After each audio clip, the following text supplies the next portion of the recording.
What is up, everybody? This is your boy, Teran Rodriguez, bringing you another edition of Set Points.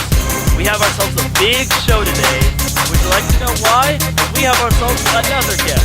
My guest is Dave Huber, the Los Alamitos girls volleyball coach, as he is a three-time CIF Southern Section champion, and he's also a three-time girls volleyball coach of the year in the CIF Southern Section as well. Also, I recapped the AVP Wilson Cup that just recently happened. Long story short, the A-team, April Ross and Alex Kleinman did their thing, and they were just pretty much dominant for the most part. And Phil Dalhauser, he made history along with his partner winning the Wilson Cup. He registered his 100th career victory in the AVP. How did he do it? And was it easy? Find out on Set Point. This is Teran Rodriguez bringing you another edition of Set Point here on IE Sports Radio, your direct feed for all Let Us Sports.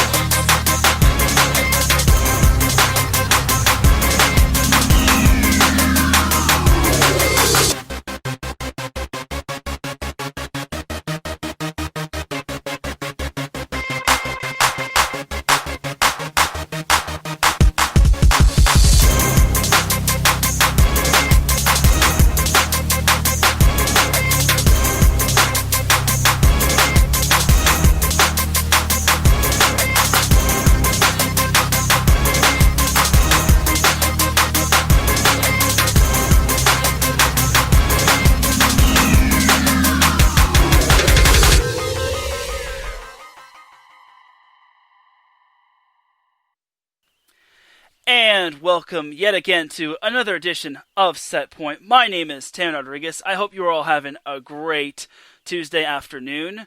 We have ourselves a busy show today, but first, let us get started and let us introduce our guest. My guest is a three-time CIF champion, as he is the head coach of Los Alamitos' girls volleyball team. And he's also a three-time CIF Southern Section girls volleyball coach of the year. He's also won a bunch of other coach of the year awards, like Press Telegram coach of the year, all that jazz. And he's an all-around great guy. Without any further delay, let us introduce the one, the only, Mr. Dave Huber. How you doing, Dave? Oh, man, I'm great. Excited to be with you. Thanks for having me on. Hey, the pleasure is all mine, Dave. It is great to have you. I am so excited to have you on today's show. It's going to be a blast today. So, without any further delay, let's get this started. All right, looking forward to it. Definitely. First, we got to get the disclaimer out of the way. These are the opinions and thoughts of Teran Rodriguez and of Dave Huber, not of IE Sports Radio, Long Beach State, or Los Alamitos High School. Another disclaimer I got to throw out there is, I did go to Newport Harbor High School, and that is one of the rivals of Los Alamitos High School. However, I totally respect everything that Dave Huber has done for Los Alamitos and Los Alamitos' girls volleyball team. So I gotta get that big disclaimer out of the way. So without any further delay, let's get this started. Let's dive on into this like a cold pool. So Dave, the floor is yours. Tell everyone who Dave Huber is and what you do at Los Alamitos and pretty much how you got into volleyball. You know what? Both my parents played volleyball when I was young. But I was actually born in West Virginia, so there wasn't a lot of volleyball around, and ended up in California and finally got a chance to pick up a ball myself and just kind of stuck with it. And walked on at Long Beach State for a couple of years and stuck around the area and got a chance to coach at Los Alamitos starting back in 2005. Became the head coach in 2007, and now I teach there as well. So, yeah, that's really it. Just kind of stuck around and kept going. Didn't even think I would do it this long, but doesn't look like I'm stopping now. So, having fun. Absolutely, and that is pretty much what it's all about. Just having fun, because at the end of the day, it's just a game. All right, Dave, so pretty much your first breakthrough season, or your first taste of the CIF finals as a head coach came in 2009, and it was pretty much you and Newport Harbor as the top dogs of the Southern section. So what was that season like, and what were some of the memorable moments you had that year? 2009, we actually had a really young team. We had a freshman and a sophomore that were sharing the setting duties. Our kind of two kill leaders were both juniors. We had, I think, two other sophomores that were starting for us at the time. So really a young team that was just kind of fun to be around, and got a chance to get hot, all through playoffs and face a really good Newport Harbor team in the finals. Obviously, that loss, losing to Newport Harbor, was tough, but what were some positives that you had in that championship match, and what were the positives overall that season? For me as a head coach at the time, we had kind of just been really progressing to another level each year. So I think quarterfinals maybe my first year, and I think the semis maybe my second year. So that was like the next step for a good chunk of the girls on the team, and for me as a head coach to be able to get into the finals and see what we could do against obviously a talented Newport team and a pretty legendary coach like Dan Glenn. So just really it was a lot of fun to see my girls take the next step and to make it to a final. So always enjoy when your kids are successful. Absolutely. Great stuff. Now let's fast forward from 2009 all the way to 2011. Your team won CIF, but that's not the big thing about that year. The big thing was your team didn't even drop a set in the CIF playoffs that year. What was the key to having such consistency? Really, it's a credit to the kids and just how competitive they were. Really a hyper-competitive group every day, including in practice. I mean, they didn't want to lose to anybody, including each other. So when that team got going, they were pretty tough to stop. And we had a lot of, obviously, really talented players in that group as well, which really helps. But their competitiveness is definitely, I think, what stuck out about that group in 2011. Absolutely. But one of the moments that year before the CIF playoffs happened was that you suffered a tough 3-0 loss to Edison, being one of your Sunset League rivals.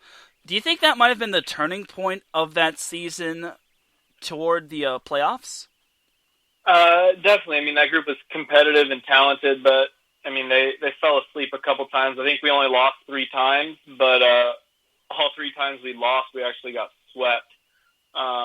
So for a team that ended up winning a title to have been swept 3 times, the only times they lose, you definitely could see maybe the complacency every once in a while. So we definitely tried to use that as a wake-up call and a big reminder of what can happen. And, they definitely took it to heart and got on a run. So Great stuff there. Now, let's fast forward like one more year. Let's fast forward to 2012. You have yet another dominant team. Pretty much not anyone from the Sunset League has an answer for you all, and then you're pretty much got all the momentum going into the playoffs. But unfortunately, Long Beach Poly upset you in the second round. Just how tough was that loss, losing at Long Beach Poly?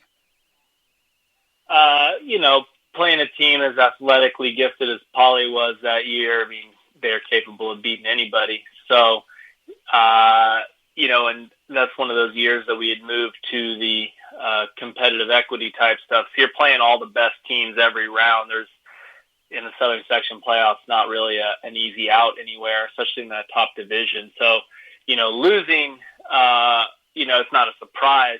But for obviously a team that had just won the year before, the kids have those expectations, so it's tough for them. But we had, kids learning new roles. Obviously, we had lost kids from the year before, so for a good chunk of that group, that was their first time kind of taking on the bigger role, and that's not always as smooth of a transition as you hope. Yeah, that year was kind of an interesting year for the Sunset League. Like, Newport Harbor lost to the number 1 seed, which was Redondo Union. Huntington Beach lost to an up-and-rising Mater Dei team. And then and all y'all lost in the second round. I'm not trying to bash the Sunset League for anything. Yeah, I'm not about that life. So anyway, now we fast forward to 2013. Long story short, your team won CIF that year, but there was this one loss in particular that you're probably going to dread hearing me talking about this. One loss that kind of shook you to the core a little, losing to Newport Harbor that year, which was young and rebuilding, and that pretty much like kind of took the wind out of your sails. What was that loss like to Newport Harbor? And I remember that game because that was a Monday game. I mean, playing on Monday, I'm sure didn't help our cause. You know, the kids go away for a weekend, and you got to refocus. And again, I mean, that's a team that had, I guess you'd say, championship expectations for themselves really the whole year. So maybe they were looking past it, but, you know, Newport's always going to be well coached and have a plan. And, you know, that's the good thing about volleyball. You execute the things that you're trying to do, you got a chance to be successful, and they were able to take advantage of us that day.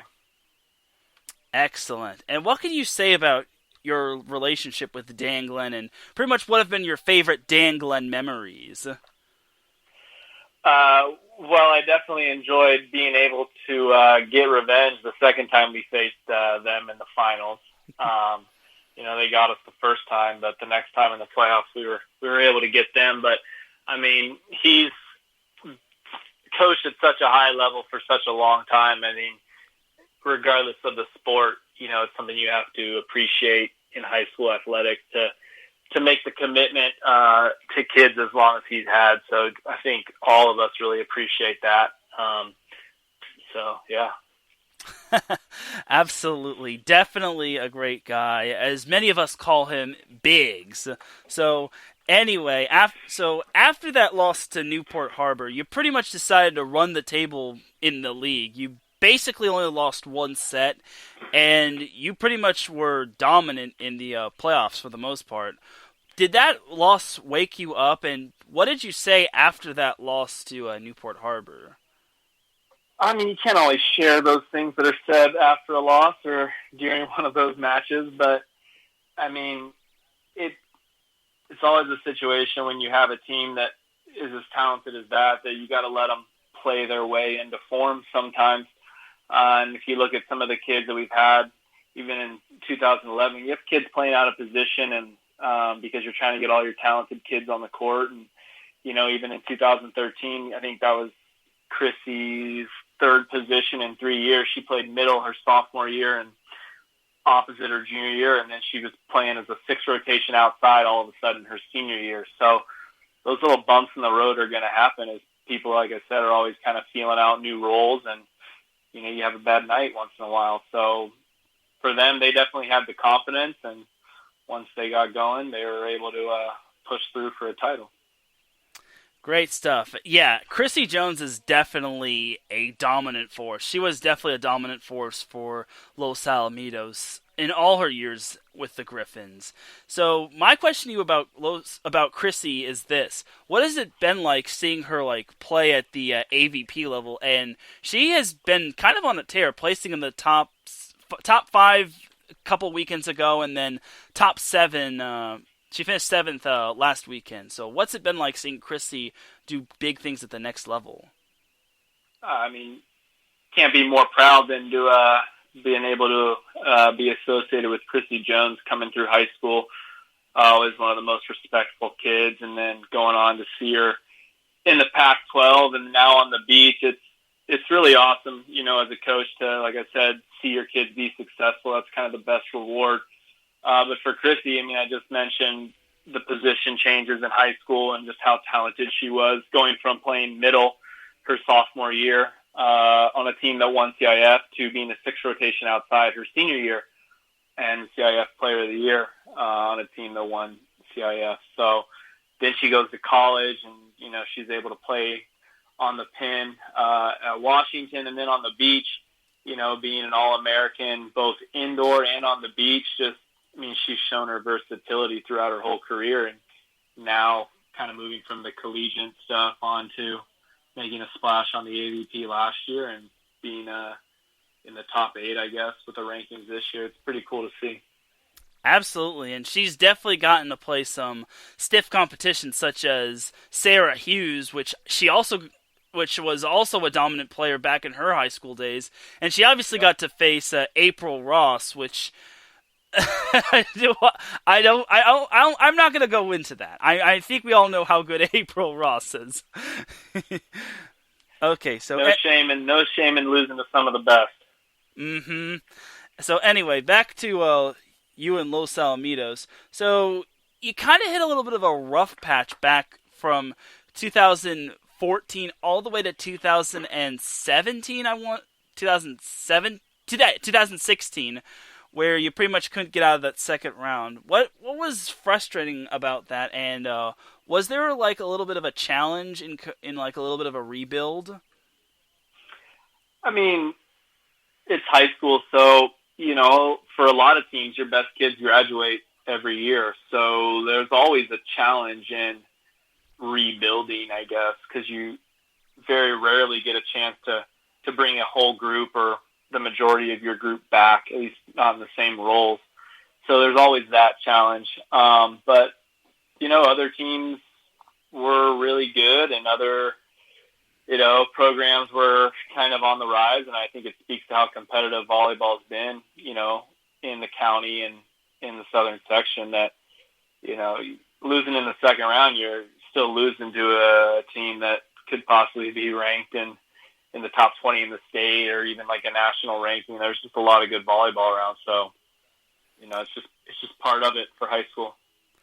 Absolutely. California does have some of the more dominant teams, not just with your team being so consistent, but other teams like Mater Dei, Redondo Union, Marymount, Long Beach Poly's up there, Sierra Canyon, Foothills kind of gotten on the rise, Vista Marietta, just to name a few, honestly. So California is debatably one of the better girls volleyball high schools in the nation. So that's just my take, but that's just me. So anyway, back to Los Alamitos. In 2017, one of the more unthinkable things happened. It wasn't anything too bad. Your team lost in the first round of the playoffs. How disheartening was that? And believe it or not, that was actually the first time in your era that you've lost in the first round. So how heartbreaking was that for you and the team? Well, I mean, part of the fun of coaching at a school like Los Al and any of our really good volleyball programs, around the area is even though the faces may change, like the kids all still have those same expectations. They expect to be successful. They want to be successful. So even though the goals might not always be realistic for a team to say we want to win the championship every year, the kids all want that, and they all want to be successful. So from that standpoint, seeing your kids come up short is always kind of a heartbreak, especially knowing you got kids they're leaving as seniors. As coaches, you kind of turn the page and try to get the next group ready. But, it's always disappointing when your season ends with a loss, because, you want to see those kids get that reward for their hard work. Absolutely. It's not easy losing in the playoffs, and especially in the first round when your team has basically had consistency. Now, the year after that, your team managed to go the other route. Your team actually won CIF in Division 2. Well, to me, let's just get this out of the way real quick. A CIF championship is a CIF championship, so don't judge. So, we're not giving it back. Exactly. So anyway, your team managed to win CIF back in 2018. What was the turning point of that season? I don't know if there's any specific moment, but yeah, the format was changed for 2018 to kind of an in-season ranking. And obviously having not had the best season the year before,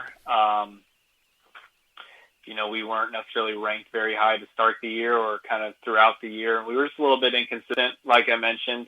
You're always trying to fill out new roles, and that was part of it. We had a lot of kids who hadn't had a chance to make an impact on varsity yet.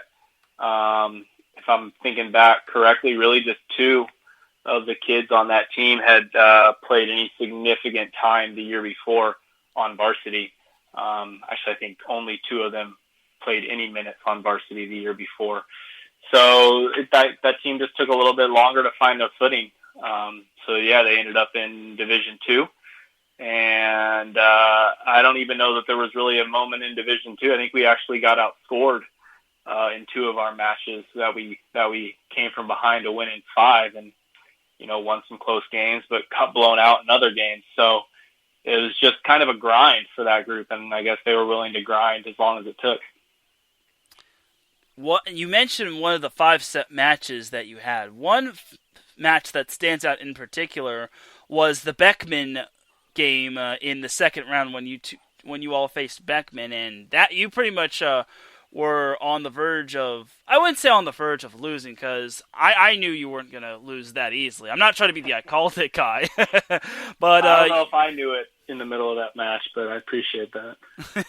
Yeah, no problem. So your team managed to make an amazing comeback against Beckman on the road, and keep in mind, for those of you that don't know, Beckman did have a first-round bye, so because I don't know, honestly, but they just had a first-round bye, so what did you say when you all went down 2-0 in the match? I don't know. Probably something about trying to fire them up. It didn't work. I think we were down, 13-9 or something in Game 3, and I think that was our last time out. And, normally you kind of go through we're just going to see what happens. And they kind of said something like that, and the girls were all nodding their heads, and I was a little surprised that they kind of hadn't checked out because, really they were on the verge of being done, and they were all kind of locked in still, even though they had been getting beat for about an hour and a half. So that was pretty encouraging to see, and then, all of a sudden things turned. So that win was actually pretty much what ignited the deep run, the playoffs, as in your quarterfinal match, you took down the number 1 seed of the division, being Elisa Nagel, and you playing on the road. What was it like playing at Elisa Nagel, and was there a hostile environment? It's playoffs, so it's always going to be high stakes emotionally for the kids. So really, whether the fans are screaming or not, the kids are always emotionally invested, and we went 5 again on the road. So hostile environment, I don't know, but high stakes for sure, and the kids are emotional in those situations. So definitely a roller coaster for those back-to-back matches. Absolutely. And what was it like playing Elisa Nagel and seeing their talent, considering they have the Smith twins, being Jessica Smith and I think her name is Caitlin Smith, not sure.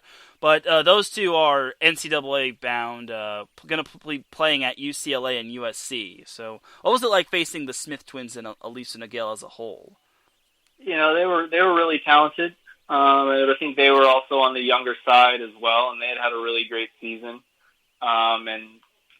Same thing, back and forth match like that. We were lucky enough to kind of have a couple of big hitters of our own that, made just one more play. I think that was a 15-13 Game 5. So pretty evenly matched for sure, but definitely impressed with the twins and just their team as a whole. They were definitely a little younger at the time, and they've had some good runs.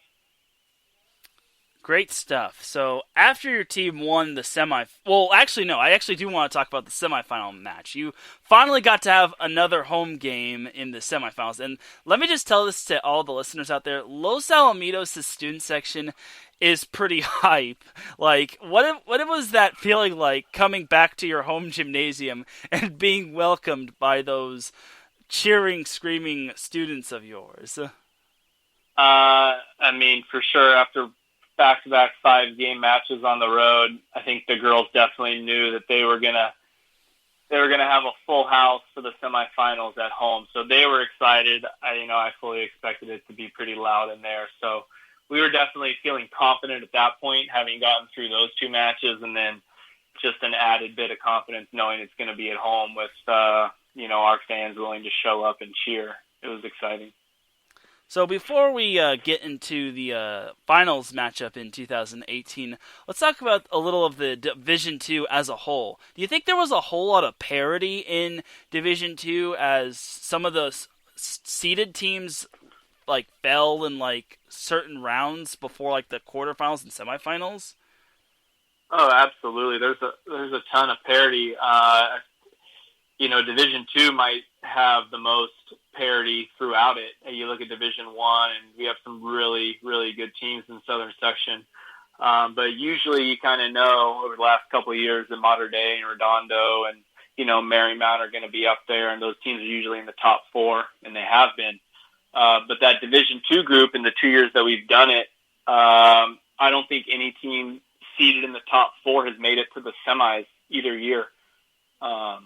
So upsets galore because really, we got a lot of teams in the Southern Section, maybe after the top 5 or 6 overall through the next, 24 teams that are capable of beating each other from time to time. So Division II is very highly competitive.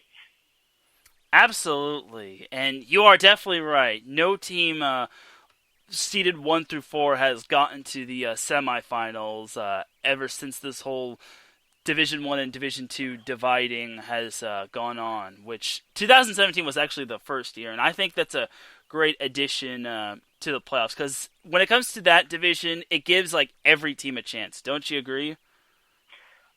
Yeah, it gives every team a chance, and we want exciting volleyball matches, so that's kind of what it's providing, for sure. All right, so now to the CIF final in 2018. How did it feel to be back in the finals after a 6-year hiatus, if I'm doing my math correctly? It always feels good to be in the finals, whether it's been 12 months or 6 years. So I don't know if I was thinking about that, but, the kids were obviously really excited. And, they were asking about things like, well, where'd you guys go eat last time before the finals and those types of things. Like, they wanted everything to be exactly the same as it had been before, even though they knew it had been a little bit of time. So they were asking those kind of questions. They wanted to keep the same routine that, any other team had. So, and that's kind of what I mentioned before, like part of the fun of being at a program like that is those kids always have that expectation. They want to carry on that tradition. So, for them to have that chance, we'll do whatever we can for them. Awesome. I actually didn't know. I actually didn't even think about that. Where the teams in the past ate before their championship match in which they won. So, well, it was at Soup Plantation, and yes, we did eat at Soup Plantation again. Good stuff. Good stuff. That's great. So, your team obviously won the CIF Southern Section Championship that year in 2018, and when Abby Carrick, your star player, put down that kill, what was that moment like for you all? It's pretty fun to watch the kids run on the court, for sure, especially with as many fans as we had there to cheer them on, and maybe a little bit of a sigh of relief, like, all right, we got it, it's over, we can celebrate. So it's just fun. It's a fun environment, and that's what the kids are working hard for all year long, and obviously that's what the coaches are working hard for as well, is to give them a chance to be successful, and you just see what happens. I was also at that game as well, and that the Los Alamitos side was on their A game, and whether not only just the students but the parents. And believe it or not, there was one funny moment in the when I was watching the game. Obviously, I was watching the game, and one of the parents was like, "You root for Newport, don't you?" And it's like. So obviously I was rooting for Los Alamitos just because of Dave and how much respect I have for him. So it was great stuff, Dave, that your team managed to get the win, and maybe I should go to these finals more often. I agree. I think we need to be there every year. So yes, I definitely gotta go to those finals matches. So your team actually had a pretty deep run in the state playoffs until the unexpected surprise of Foothill kind of took you down on the road. So, what was that state playoff run in like for you all? Foothill was a really good team. So they had been in Division One, so obviously kind of ranked higher than us before playoffs started. And I mean, the Southern Section playoffs are a grind, kind of regardless of what division you're in. So sometimes your kids they're worn out. But we did. I think we played down at Scripps Ranch in San Diego 2 nights before. So it's a tough turnaround. You go from that high of winning CIF to right back in the gym 2 days later, and then on the road to a playoff match for a couple-hour drive, and then you got a team that's as talented as Foothill. It's a tough turnaround, but they were a really good team that year. Absolutely, Foothill was good. And you mentioned the match against Scripps Ranch. What was it like going up to San Diego and pretty much going up there for like a roughly 2-hour drive and then beating them in 3 and just coming away with that upset victory?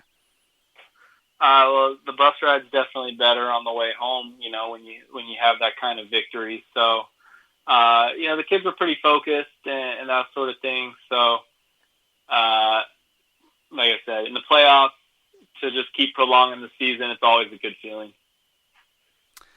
Awesome. And I'm just curious, obviously Scripps Ranch is in San Diego. What did you all eat down at when you were pretty much in San Diego, and where are some good places to eat in San Diego?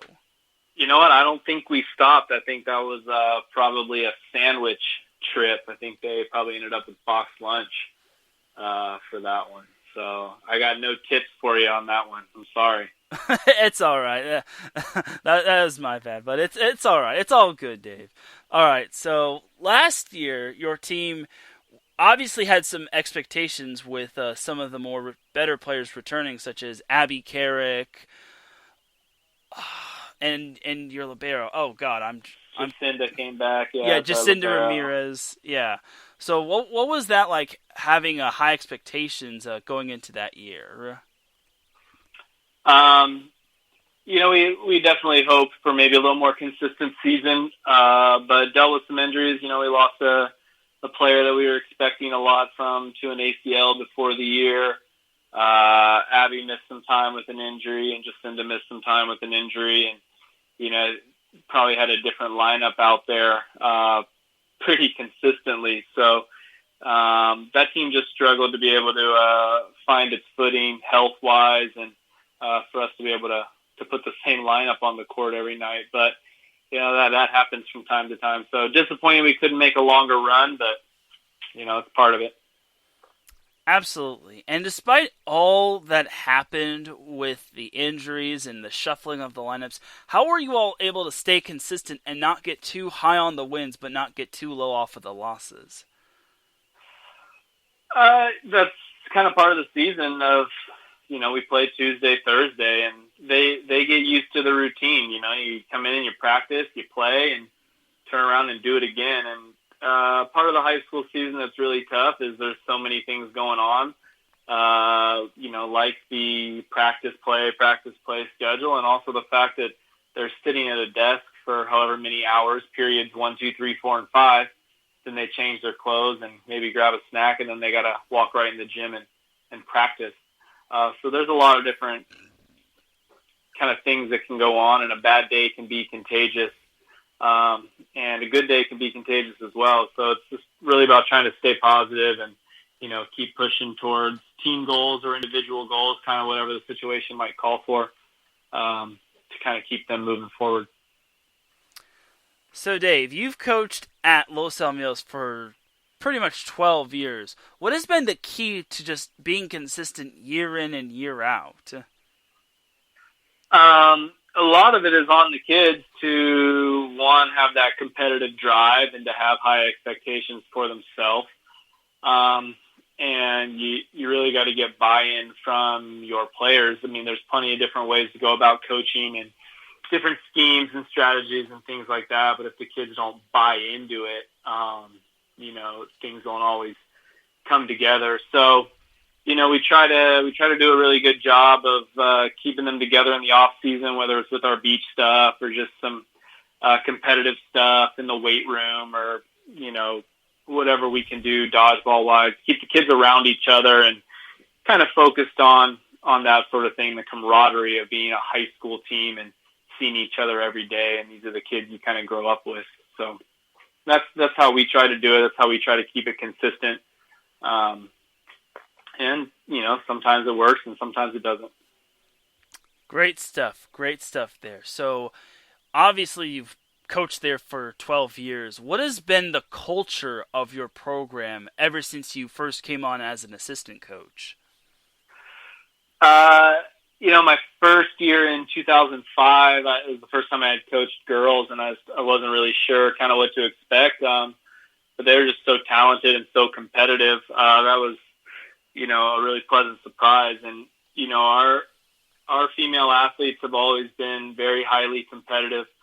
And we kind of just push them to know that it's okay to show, how bad you want to be successful. It's okay to let it be known that these things are important to you, and to not shy away from those goals.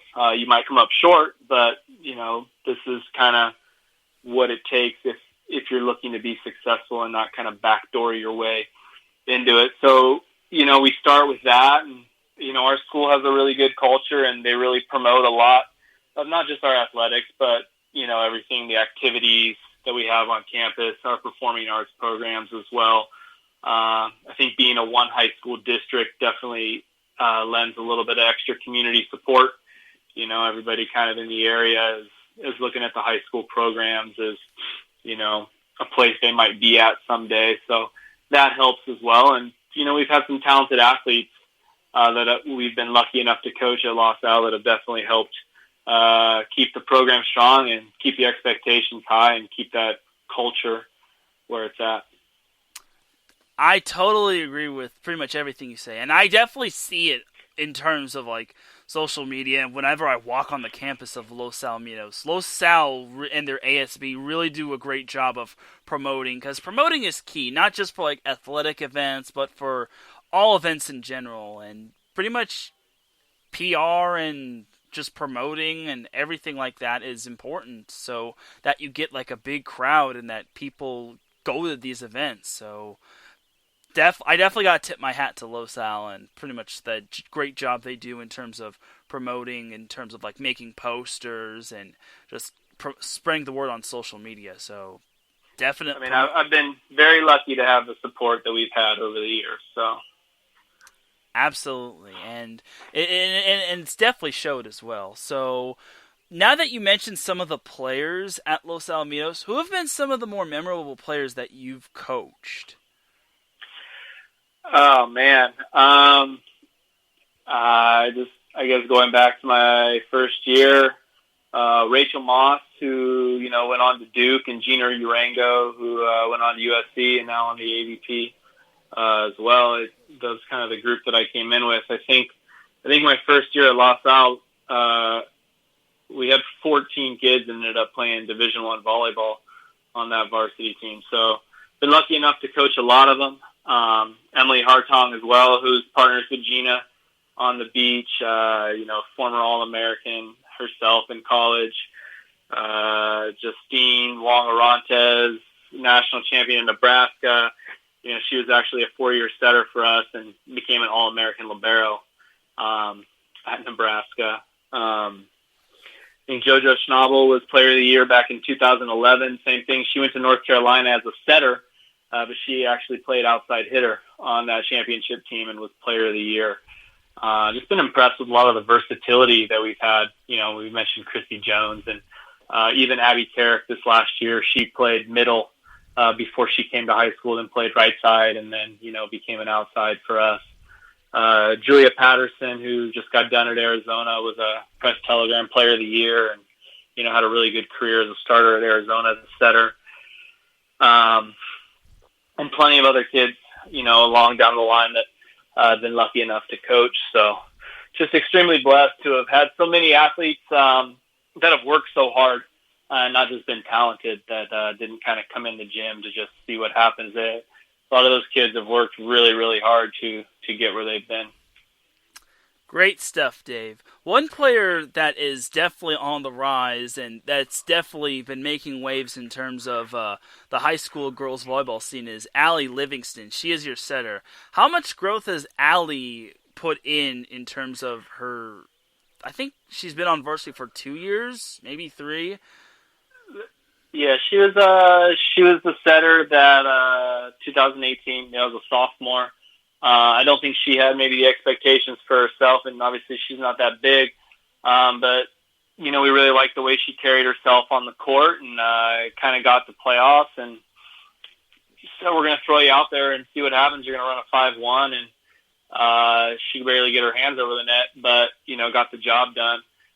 And, now she's kind of growing into her own voice and becoming more of a leader now that she's a senior and finally – not one of the younger girls on the team. So that's always exciting to see as well, as kids kind of develop, from being the young kid on varsity, now the most experienced player on varsity. And we get to watch her kind of take on her leadership role this year, so that will be fun.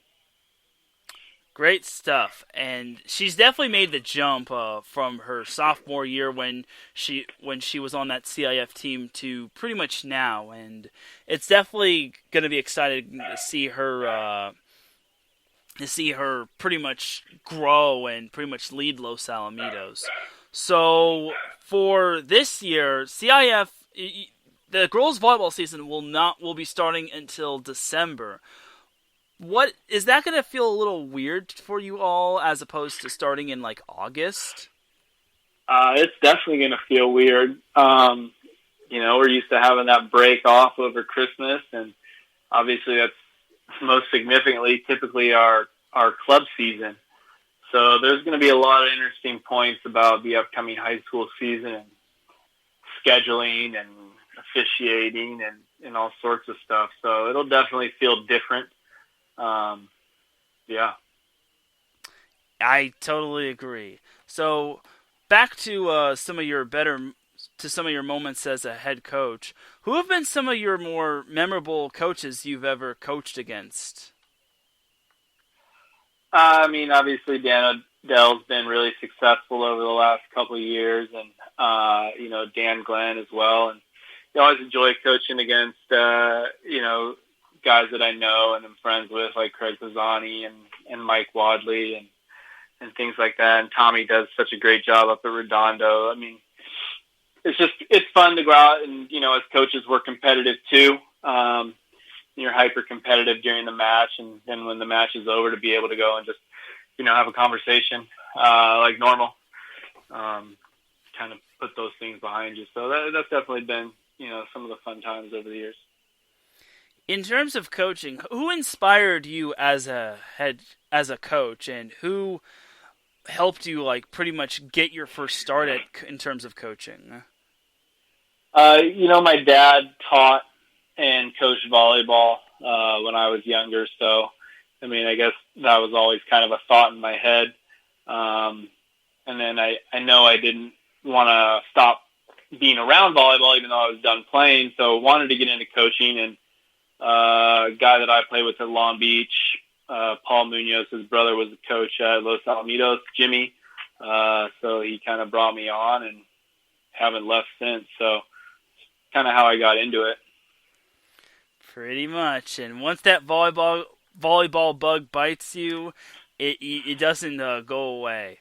So Dave, whether your team wins or whether your team loses, what are some of your more memorable places you like to eat at after a game? Now that I got kids, I got to hurry up and get home so that I can say goodnight. But I would always kind of just grab something as fast as possible after the game. Pre-game meal, our tradition was always Island Grill over here. Kids would get the teriyaki chicken and the salad. So that was kind of always our go-to pre-game meal. After the game, I'm trying to get something as fast as possible. Go home, see the kids if they're not already asleep, and that sort of thing. Yeah, when it comes to Los Alamitos, there's actually another place another burger joint that is pretty good actually, and I sometimes try to visit there as well. It's Volcano Burger. Have you gone to Volcano Burger, and have you had some of their food over there? It depends on how healthy I'm trying to eat, but chili cheese fries at Volcano Burger, definitely got to have those once a season. And it is right across the street, so if I'm ever in a pinch pregame, sure, we can go over there and get a burger. I know the kids go there all the time, so it's pretty good. Absolutely, and I'm. That's one of the reasons why I'm not. I don't really go to Volcano Burger because I obviously want to eat healthy. So, but anyone who is in the Los Alamitos area or that's gonna be going to see a game at Los Alamitos, definitely go to Volcano Burger. I'm just promoting at this point. So, all right. So, on a serious note, coaching is a lifestyle. From watching tape to game planning to teaching and coaching young women, what has coaching taught you about life?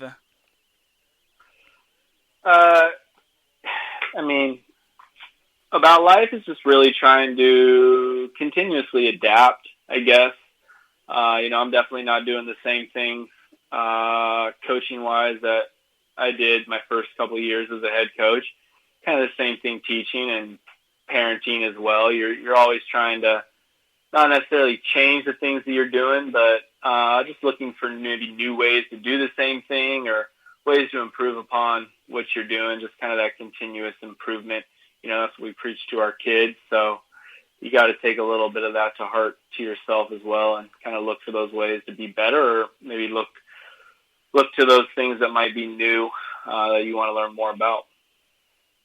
Great stuff. And what is something you want your athletes to leave Los Alamitos high with? And is there something that you do your best to install in your players aside from being Division I athletes? Really just aside from what they do volleyball-wise, moving on, for our young women, it's, becoming doctors, lawyers, wives, mothers, whatever the case may be. Moving forward, that it's really okay to put yourself out there and go after the things that you want.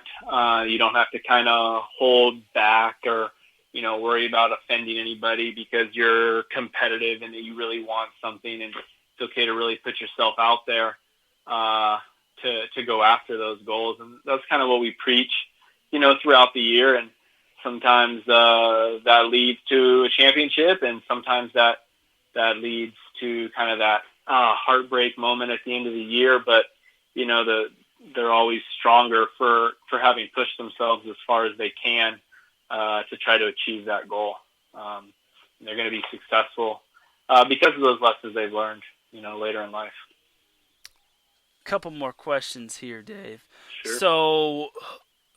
So what has been one of the most inspirational and best advice you've ever gotten, and what advice can you give to other up and coming coaches who are trying to build a program from the ground up? As far as advice, sometimes you can't take yourself too seriously. You can't overthink some of these things.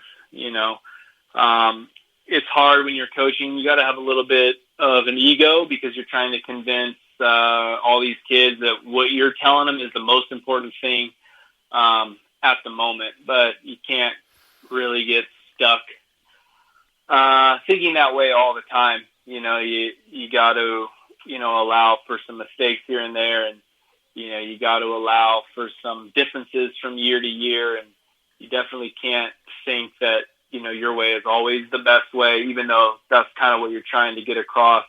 You just kind of have to accept every once in a while that there might be another way to go about things. And yeah, you got to let the kids kind of figure some things out as they go.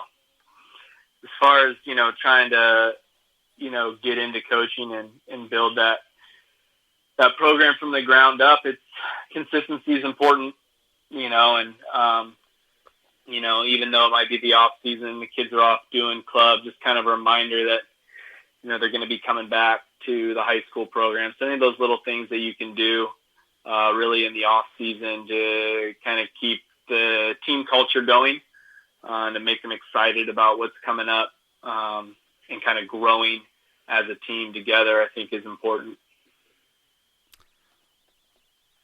What was what was a coaching moment that you will remember the most, and it can be on the court or off the court? Obviously, from like coaching matches and things like that, you remember, the first time you win a championship or something like that. But I really enjoy also just the process of going through it on a year-to-year basis, and especially with high school, maybe compared to club, the kind of that building toward the end of the year. Really enjoy that process and trying to break down, how we're going to get from A to B, and kind of watching those kids progress along that path is definitely something I enjoy. So, your time at Long Beach State when you played volleyball there, what was it like playing for Long Beach State? And did you play for Alan Knipe, or who was the coach back then? Alan Knipe was the head coach back then. I was a walk-on, so I'm sure I probably thought I was pretty good at volleyball at one point, and then you get to college, and all of a sudden I feel short and not as good as I thought I was. You get to play against guys that are Olympians like Scott Jasinski and David Lee, so definitely enjoy the experience, and definitely help shape some things about how I coach and just kind of where I am today. So I enjoyed the experience, and definitely took what I could from it. We talked about how Christy Jones was doing well at the AVP level, but how about Emily Hartong and some of your other players that are playing well at the AVP level? And have you gotten a chance to see most of your players play at the AVP level? Now that we get a chance to watch some of those matches on Amazon Prime, if they're competing, I'll tune in. I definitely try to follow all of our former players, whether it's kind of following the activity for their college social media programs, just so we can, retweet that stuff out. We want to know when our kids are being successful. But Emily was always one of those versatile kids that we talked about. You could tell how great of an athlete she was. And same thing, was primarily a middle, and then, transitioned when she got to Hawaii. And so it's not a surprise that she's having a little bit of success on the beach now, and she's kind of right there on the verge. Hopefully, going to get another opportunity to make a run on the AVP with Gina Urango, who's kind of been grinding away at that for a while now. So it's definitely exciting to see those kids out there. Great stuff. And with the AVP pretty much the only form of volleyball that's being played as of right now, how much bigger do you think the AVP is going to get, and pretty much how beach volleyball is going to continue to grow? Well, I think beach volleyball is definitely going to continue to grow, and with the scholarship opportunities and things like that at the collegiate level, and just kind of the growth of the game. Hopefully that does translate to more opportunities on the AVP tour. We have to see how that goes, but that would be the goal. That'd be great. We've had a couple of kids now who have gone that sand-only route after high school. We have Mia Lopez at Oregon now, and now Jacinda's going to head to LMU as sand-only players. So anytime we open up more opportunities, it's a pretty good thing. So hopefully it can keep building and keep climbing. It's unfortunate that we didn't get through that spring season, but it's exciting because we want that to be highly competitive. So when you're able to have those opportunities and a little bit of a financial backing behind it, you get some really, really good athletes out there. It's fun to watch. Awesome stuff. Great stuff there, Dave. So before we go to a commercial break, there's this one last question that I need to ask you. So ever since this whole pandemic started, there was one item in particular that just instantly disappeared from all the store shelves. You couldn't find it anywhere, and that it pretty much just vanished, like, without a trace. Not even the world's best detectives can wonder how this item pretty much vanished so quickly. So, Dave, I need to ask you, when this whole pandemic started, did you have enough toilet paper? I think we had made a Costco run fairly recently, so we were pretty well stocked up on the toilet paper, paper towel, Clorox wipe department. We didn't need to run out and wait in line, so I was lucky. Second straight coach who is who's been a guest here on Set Point that's made a Costco run. The last week's guest, Kevin Birch, the Ohio State men's volleyball coach, had the same idea as you did. So, other than that, thank you very much, Dave. Is there anything else you want to add before we pretty much go to a commercial break? No, man, it's been great. Thanks for having me on. Thanks for what you're trying to do and, publicize volleyball around the community. It's good to see. Thanks, Dave. And hey, I just want to say this: even though my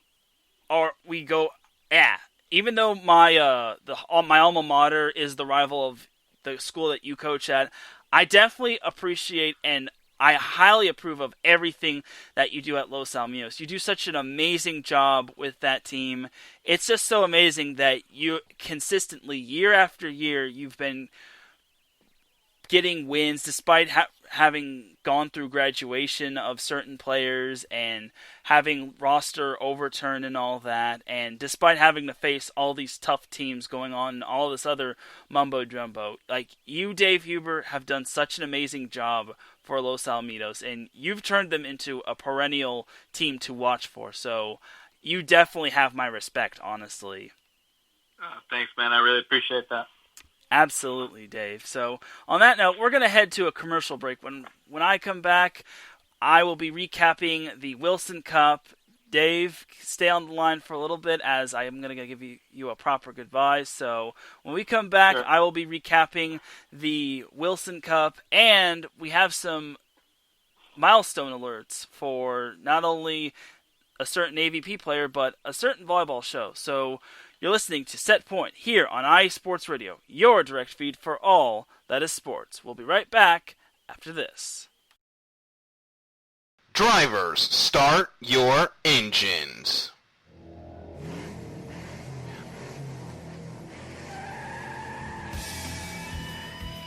Auto racing takes many forms, from the close quarter contact of NASCAR to the high-speed, high-risk atmosphere of IndyCar, all the way to the pinnacle of technology with the Formula One World Championship.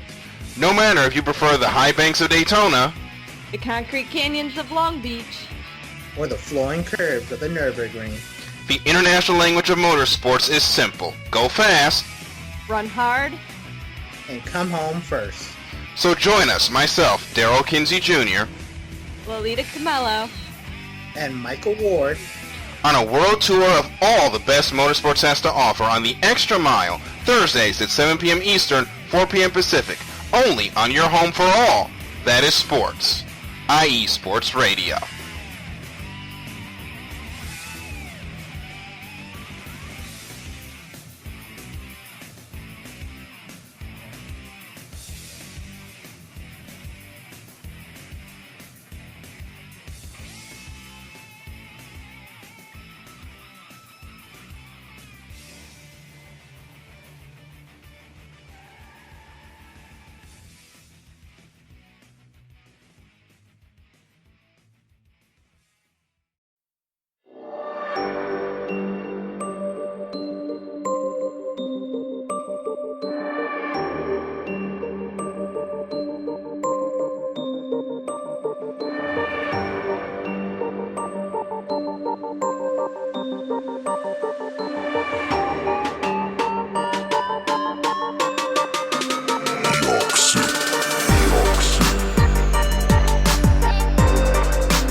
From the home plate to the nets, the end zone to the finish line, here nothing is off limits and no sport is safe.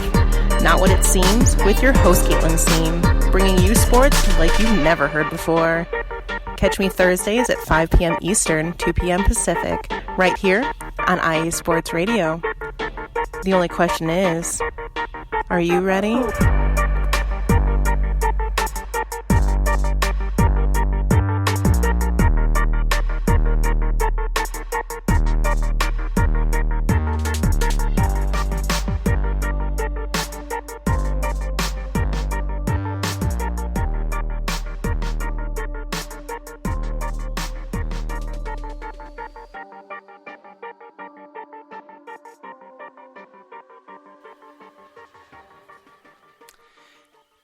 And we are back with Set Point. Once again, thank you to Los Alamitos girls volleyball coach Dave Huber for being a guest on Set Point. It is definitely appreciated for him taking time out of his day to supporting the show and all that. So definitely got to give him a round of applause.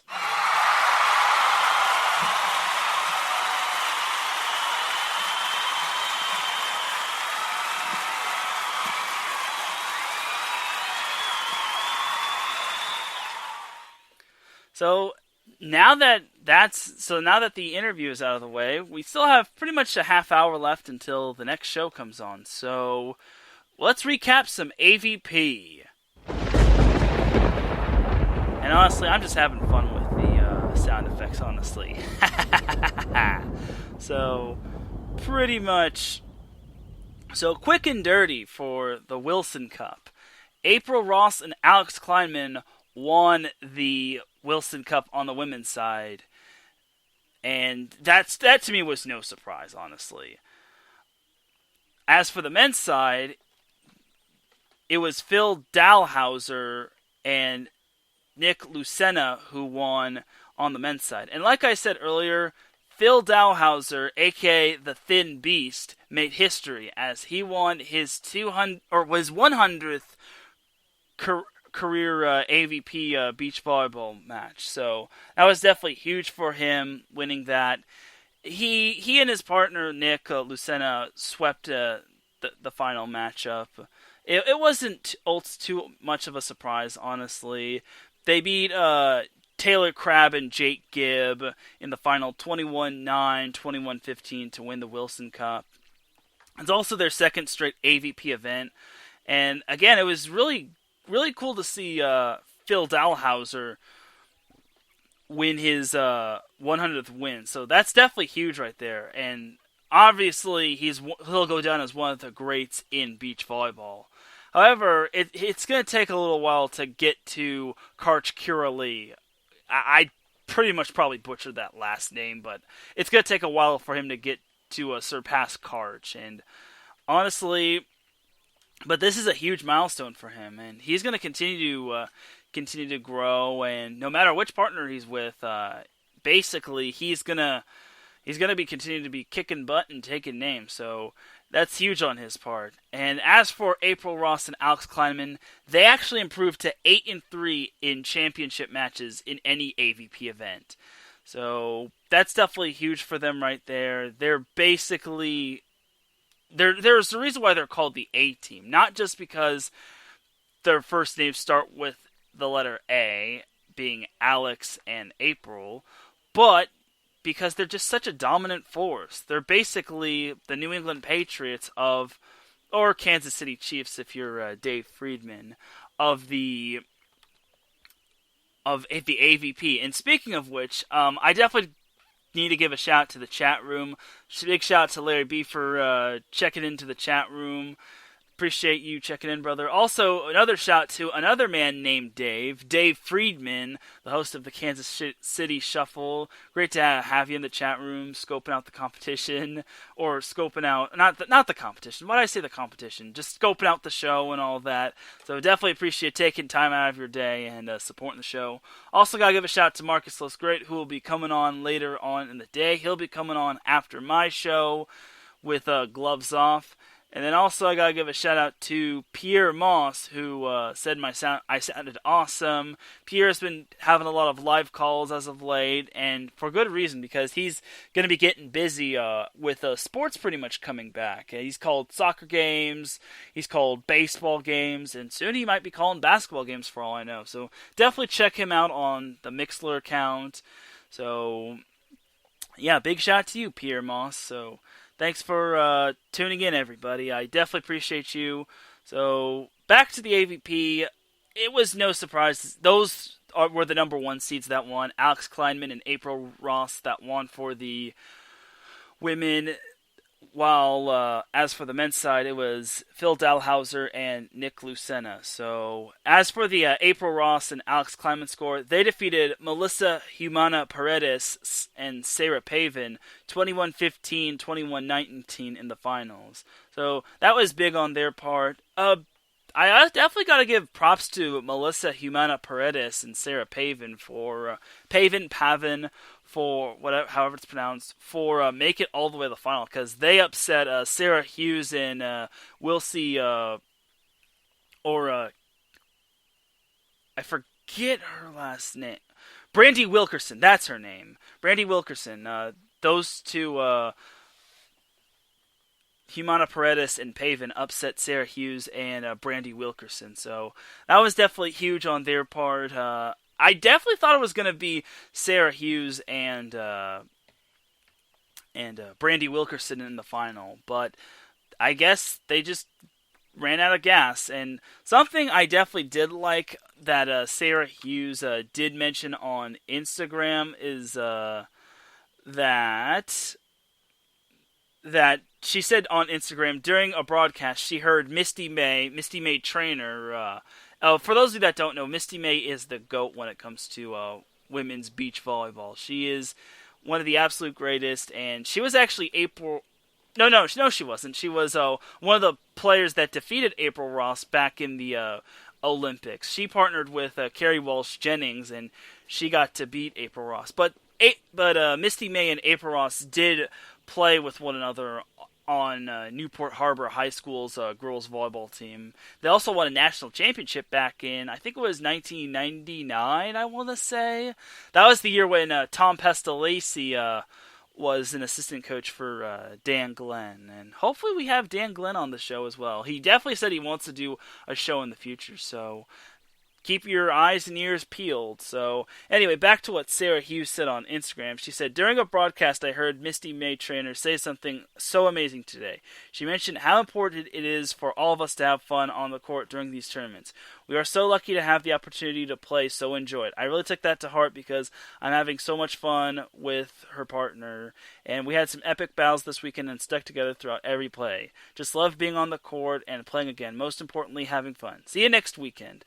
And I definitely couldn't agree with that more, because with pretty much this whole coronavirus, it's pretty much limited everybody and pretty much limited all sports. And volleyball is no exception. Like, it's gotten to the point, like, I think there's only going to be 3 events, and next weekend is the last event, which none of the seeds have been released, so which is kind of a bummer, but I'm definitely looking forward to it. Definitely continue to check the Set Point Twitter account for live updates, and also check the IE Sports Radio Twitter account and Instagram account for all the live updates on the games as well. I know I've been slacking a little because of work and all, so I'll try to do better when it comes to tweeting out some of the scores and pretty much some of the action that goes on. So I believe this weekend's tournament will start on Friday with the preliminary round or the qualifiers, and then it'll end on Sunday. So this next event will be the Porsche Cup, and it'll start this Friday, July 31st. And none of the brackets have been released yet, which is kind of a bummer, but it is what it is. We'll obviously be getting the brackets once Friday rolls around, so definitely tune into that. Definitely follow the AVP and follow Set Points for any updates. It wouldn't surprise me if April Ross and Alex Kleinman, as well as Phil Dalhouser and Nick Lucena, won't win the tournament. So we'll see how it goes. We shall see. So, honestly, I'm definitely looking forward to that. It's probably going to be the last event in the AVP this summer until other events go around, because we still don't have word on if there's going to be fall sports. Like, some fall sports are going to be happening in terms of some conferences, like the Pac-12 and the Big Ten are going to have just conference play, not just in football, but in other sports as well. And I pretty much talked about that a few weeks ago. So I really hope that we get to see more decisions made. Like, there was actually another conference that made their decision in terms of a league being canceled this year, or a conference being canceled. This time it was the Metro Atlantic Athletic Conference, as they joined the Ivy League and the Patriot League in canceling all their fall sports for this upcoming fall, which is kind of a bummer. And some of the teams that won't be participating in women's volleyball or any fall sport are Fairfield, I'm probably butchering this name, Canisius,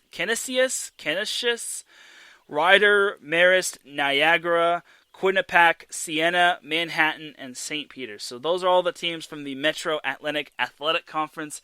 They're the third conference to pretty much cancel fall sports, joining the Ivy League and the Patriot League. It's kind of a bummer, but it's for the safety of the students and the spectators as well. So it's just another conference that we won't be seeing in the NCAA tournament. But again, all the thoughts and prayers going out to all those teams, and hopefully they stay safe, and hopefully everyone stays safe. So still have a few more minutes. We have about 20 minutes before the next show goes on. So Bill Dalhouser wasn't the only one that had he wasn't the only one that made history. Set Point actually made history as well, as they just surpassed 1,000 downloads on Spreaker. So I definitely, first and foremost, gotta thank all of the listeners for tuning in to Set Point. I definitely appreciate it. I definitely appreciate you all just tuning in, whether it's live or whether it's on the replay. So I'm not trying to make this about me, because obviously I'm doing this for iSports Radio, and the fact that Larry B gave me the opportunity to host the show and do this show is definitely quite amazing, and I couldn't appreciate everyone just tuning in more, and it's quite amazing. So thank you, listeners, for tuning in, downloading, and just supporting iSports Radio and Set Point. It really means a lot. And whether you downloaded it because you really like volleyball, or you're an avid fan of volleyball, or you just feel bad for me, or you like me, either or, I definitely appreciate you supporting Set Point. I'm not trying to be selfish, but it's something I discovered just before I went live, and I saw 1K downloads. I even saw, for the most part, that I was approaching 1,000 downloads. I was at 999 for the most part until 5 o'clock rolled around, and I saw 1K downloads, and it's that's amazing. It hasn't even been a full year since Set Point went live.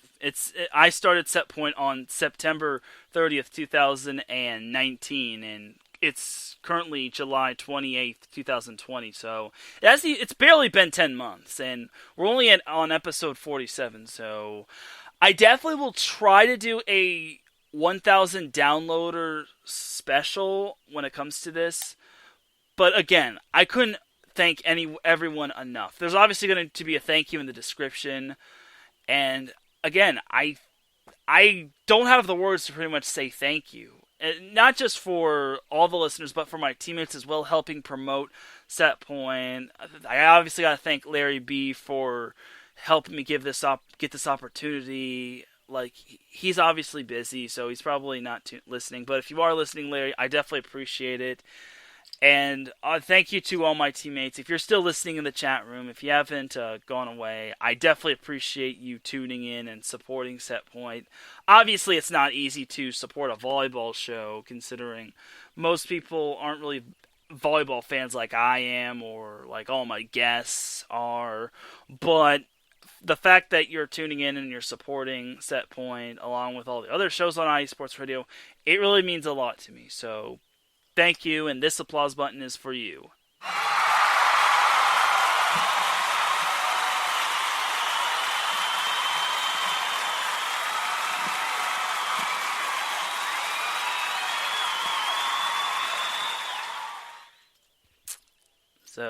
So once again, thank you all for 1,000 downloads on Spreaker.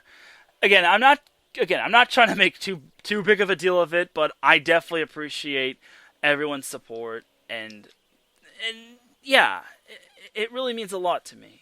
So thank you once again for 1,000 downloads. It means a lot. So I'm not going to try to just ramble on. I'm just giving my thanks to everybody, all the listeners, my teammates, even my family for putting up with me doing Set Point. So definitely appreciate you all. And obviously it's been tough with this whole COVID thing, with all the volleyball events being canceled, the men's volleyball season being canceled, every AVP event being canceled.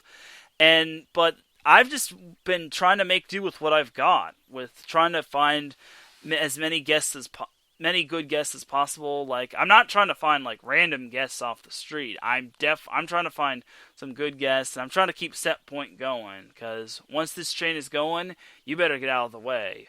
Choo choo, baby. So honestly, again, thank you all for supporting Set Point. It means a lot to me, and let's get to 2K. Let's keep this train going, because as long as I've got the passion to continue this show, I'm not going to stop, and nothing's going to stop me. Obviously other things will stop me, but I definitely will not be stopping Set Point for some time now.